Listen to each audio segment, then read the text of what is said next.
Mi nombre es Daniel Rocabado Araúz y yo les voy a hablar sobre mi primer ítem en mis prácticas preprofesionales. Bueno, este sería mi índice, que en sí yo hice mis pasantías en la constructora Sky, que es un edificio multifamiliar ubicado atrás del Colegio Alemán, cerca de la facultad. Mi primer ítem vendría a ser el pilote con cabezal.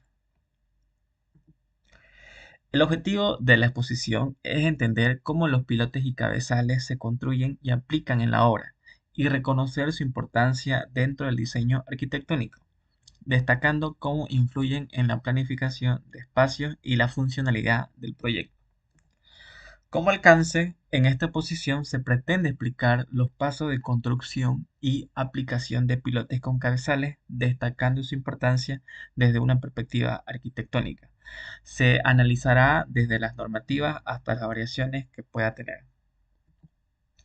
Bueno, en cuanto al organigrama, tenemos al gerente general, que él es el que manda al director de obra. El director de obra responde al gerente general. Y el director de obra está encargado de controlar al ingeniero eléctrico, ingeniero hidrosanitario, a los arquitectos y a los residentes. Y nosotros los pasantes estamos a cargo del residente, que en sí, en realidad estamos a cargo del director de obra. Luego vendría el contratista y el capataz, que el capataz es el que está encargado de mandar a los maestros albañiles, a los eléctricos, sanitarios y pintores.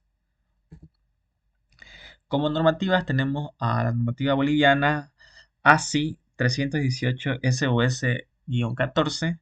Es una norma técnica que regula el diseño y construcción de estructuras de concreto armado y pretensado. Es ampliamente usada a nivel internacional, incluyendo a Bolivia, como base para el cálculo estructural de edificaciones, especialmente cuando no se cuenta con una norma local específica o cuando se requiere un diseño más universal. Luego tenemos la norma boliviana 12.25.001, que es la norma boliviana oficial que regula el diseño y la construcción de estructuras de hormigón armado y pretensado.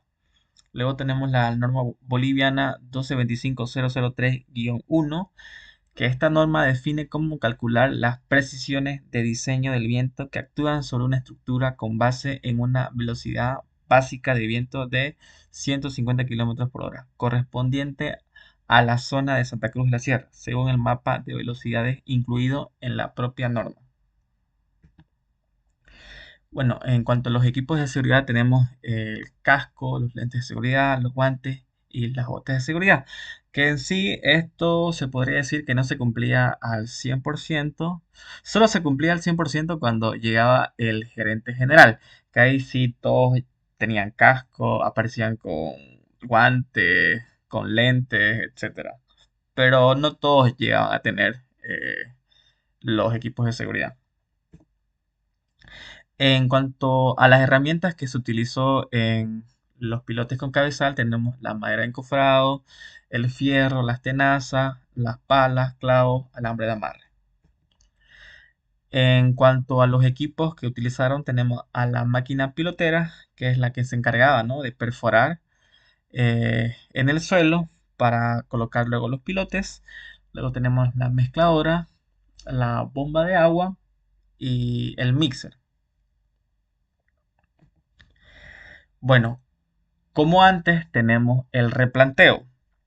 Se marca con precisión los ejes y ubicaciones de cada pilote según plano, y se colocan estacas o marcas para guiar la perforación. Esto se lo hacía con ayuda de una pita y se lo marcaba de eje a eje, y con ayuda de una plomada podríamos localizar exactamente la posición del pilote. Luego tenemos la preparación del lodo bentonítico, que en sí en esta obra se usó un sistema de construcción de pilotes con lodo bentonítico. ¿Y qué es el lodo bentonítico? El lodo bentonítico es una mezcla de agua y bentonita. Es un tipo de lodo como arcilla, que tiene como capacidad absorber agua y expandirse. Y esto ayuda a estabilizar las paredes de la perforación, evitando que la tierra a la hora del perforado se derrumbe, ¿no? Y bueno, la mezcla de la bentonita con agua hasta obtener la viscosidad y densidad adecuada. Esta bentonita se lo hacía como un tipo camino, como se ve en la imagen, para que lleguen a donde están ubicados los pilotes, ¿no? Y con ayuda de una bomba de agua, esto hacía que fluya esa agua con bentonita para colocarlo luego a los pilotes. Luego tenemos la perforación, que se perfora hasta alcanzar la profundidad de diseño del pilote. Se inyecta lodo bentonítico durante la perforación para estabilizar las paredes del pozo. En cuanto al durante, tenemos la colocación de armadura, que se introduce en la jaula de acero o canastillo dentro del pozo y se asegura que quede centrada para un correcto recubrimiento de concreto.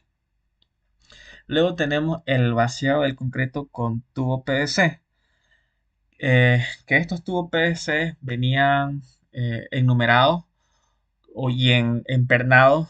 Eran como 6 tubos marcados que venían empernados y según iban colocando y iban inyectando el concreto, iban sacando tubo por tubo, que eso hay un video más adelante. Se vierte el concreto por el tubo PVC desde el fondo del pozo. Esto evita la mezcla con lodo y asegura una buena calidad del concreto. El concreto empuja el lodo hacia la superficie. Eh, la extracción del lodo y luego sigue la extracción del lodo y la limpieza. El lodo desplazado se recoge a la superficie y se filtra y se reutiliza si conserva sus propiedades adecuadas para posteriormente colocar al otro piloto. Para colocar el concreto hubo de dos formas. Había uno que primeramente se usó manualmente en carretilla y bueno, esto era aparte que hacía que el tiempo se retrase, la mitad de la mezcla prácticamente se iba al suelo, se desperdiciaba y luego ya colocaron una torre para que sea más eficiente, ¿no? Y no se desperdicie tanta mezcla. Y bueno, aquí tenemos perdón. Aquí tenemos un video.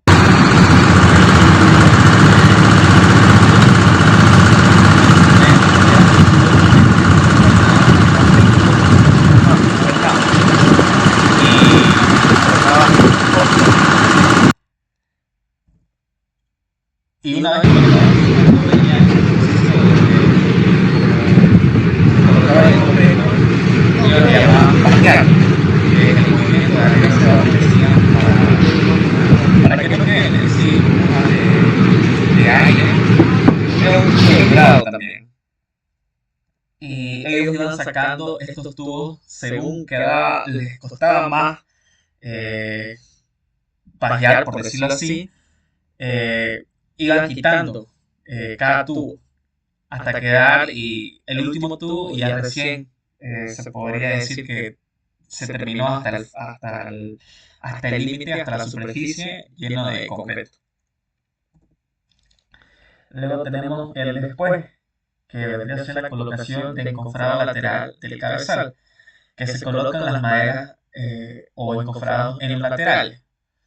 Luego vendría a ser la colocación de acero en el cabezal, que se arma el acero de refuerzo del cabezal conforme al diseño estructural y se deben traslapar correctamente las armaduras verticales de los pilotes con el armado del cabezal. Se cuida el recubrimiento y se colocan separadores, que en sí se utilizaron varillas de 12 milímetros y 16 milímetros para el pilote y estribos de 8 milímetros. Y para el cabezal varillas de 25 milímetros.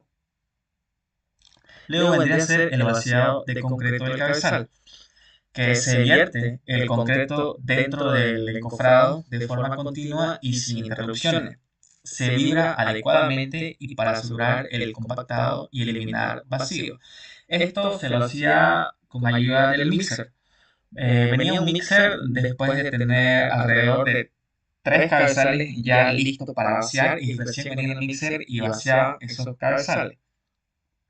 Y luego finalmente vendría el curado de concreto, que una vez fraguado se realiza el curado del cabezal para garantizar su resistencia. Aquí nosotros lo que hacíamos, por ejemplo, los pasantes, era hacer las probetas, ¿no? Para que luego una empresa estas se las llevara y los analice. Bueno, aquí tenemos un poco de los planos de pilotes y cabezales, que en sí eran 396 pilotes. Y bueno, las variables tenemos los pilotes hincados, que los pilotes hincados son elementos estructurales alargados, prefabricados o metálicos que se clavan o hincan en el suelo mediante maquinaria especializada, como martinetes, vibrohincadores o prensas hidráulicas. Su función es transferir las cargas de la estructura a capas profundas del suelo con mejor capacidad portante. Sus ventajas: no necesitan excavación, menor tiempo de ejecución, alta capacidad de carga, pueden atravesar capas blandas para llegar a terreno firme. Desventajas: generan ruido y vibración, requieren maquinaria pesada, pueden provocar desplazamiento del suelo, efecto rebotón en suelos sensibles. Como siguiente variable tenemos los pilotes helicoidales, que son pilotes metálicos con forma de tornillo, compuestos por una o varias hélices soldadas a un eje cilíndrico, que es un tubo de acero, que se instalan girándolos hacia el suelo con una máquina especial, como si fueran un gran tornillo. Sus ventajas es instalación rápida y sin excavación, no genera escombros ni requiere concreto, puede instalarse en espacios reducidos o de fácil acceso o difícil acceso, ideal para obras de ampliación, estructuras temporales o zonas sensibles al ruido. Se puede retirar o reutilizar si el proyecto lo permite, y capacidad portante estimada en tiempo real gracias al torque de instalación. Desventaja: que no recomendado en suelo con muchas piedras o rocas, costo unitario más alto que pilotes convencionales, aunque se compensa con menor tiempo de obra, generalmente usadas para cargas moderadas, aunque existen versiones reforzadas. Y bueno, en el sistema de integrado de gestión de seguridad ocupacional, seguridad de medio ambiental, calidad, tenemos, este sería el ocupacional, que el control de capacitación previa al proceso constructivo no hubo. Capacitación o plan de contingencia sí hubo. Personal capacitado en el uso de equipos sí hubo. Control de orden y limpieza sí hubo. Control de EPP en trabajadores sí hubo. Uso de cascos sí. Botas de seguridad sí. Guantes de seguridad sí. Gafas de seguridad no usaron. Ropa de trabajo tampoco usaron. Cinturón de portaherramientas sí usaron, pero algunos no usaban. Control de orden de limpieza durante la ejecución, sí. Este sería el control del medio ambiente. El depósito de residuos de escombros en un vertedero, sí. Retiro adecuadamente el lavado producto del desarrollo de la actividad, sí. Retiro de sustancias peligrosas, sí. Materiales reutilizables, sí. Y limpieza del lugar, sí. Y bueno, en el presupuesto y tiempo de ejecución, el presupuesto en sí no tuve acceso a ella, pero sí pude hacer como que un presupuesto, pero según yo no sé si está bien. Bueno, en el análisis de perspectiva arquitectónica, desde la visión arquitectónica, los pilotes permiten que un edificio se adapte a terrenos difíciles sin cambiar su diseño. Son una solución invisible pero clave, ya que se hace imposible construir sótanos, espacios habitables o estructuras pesadas en suelos inestables. Los cabezales de pilotes, aunque también están bajo tierra, influyen en el diseño de los niveles inferiores porque ocupan espacio y requieren coordinación con las instalaciones. Para el arquitecto, estos elementos no solo son parte de la estructura, sino que también afectan cómo se distribuyen los espacios, cómo se conectan los niveles y cómo se integran las funciones del edificio desde la base. Y bueno, como recomendaciones tenemos el material, verificar y estar al pendiente de la cantidad de aditivos que se implementan al hormigón, las condiciones climáticas, hacer un cronograma verificando las inclemencias del tiempo para no retrasar el trabajo en obra. En cuanto al glosario, tenemos el PROMAC, que es la herramienta que se utiliza para comprobar la verticalidad de un muro o estructura consistente en una cuerda con un peso en su extremo, la lecheada, que es la mezcla de cemento con agua, galletas, que son piezas pequeñas de concreto en forma de galletas que se utilizan para evitar que el acero de la armadura toque el piso, y el fraguado, que es el proceso de endurecimiento del mortero y concreto después de ser mezclado y aplicado, en el cual se produce una reacción química que solidifica el material. Gracias.